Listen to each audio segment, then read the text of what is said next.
Well, Hurricane Beryl is now moving toward Mexico after bringing powerful winds and heavy rain to Jamaica. CTV National's Scott Hurst is tracking the storm and joins us live now with more on this. Scott, good morning.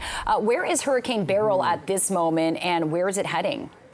Good morning, Nick and Jen. This storm continues to carve a path of destruction. Right now, it is lashing the Cayman Islands, moving just south of that area, and then on track to strike the Yucatan Peninsula sometime later tonight into Friday morning. And so that means many of the popular resorts like Cancun and Belize as well. Now, as I mentioned, this storm has carved quite a path of destruction, very different from hurricanes where we see run into the mainland, cause a lot of destruction right away, but then lose power quickly because, of course, it's going over all these small islands where it's still able to pick up steam and churn through the warm ocean water. So it has been downgraded a couple times. Of course, we saw it earlier this week as a Category 5 hurricane, Category 4 when it struck Jamaica, and now churning as a Category 3, and will still be hurricane strength later tonight into tomorrow morning when it runs into the Yucatan Peninsula, go over that landmass and then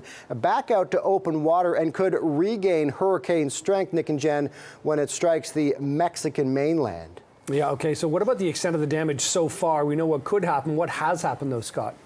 Well, we're hearing from Jamaica that destruction is widespread, quite devastating. But of course, we'll get much more of an assessment throughout the day as light is coming to Jamaica and crews are able to get out and potentially get to areas, or at least try to get to areas that have been cut off by flooding, cut off by landslides. We do know that many low-lying areas were evacuated ahead of the storm, and nearly 1,000 Jamaicans were in shelters by Wednesday night.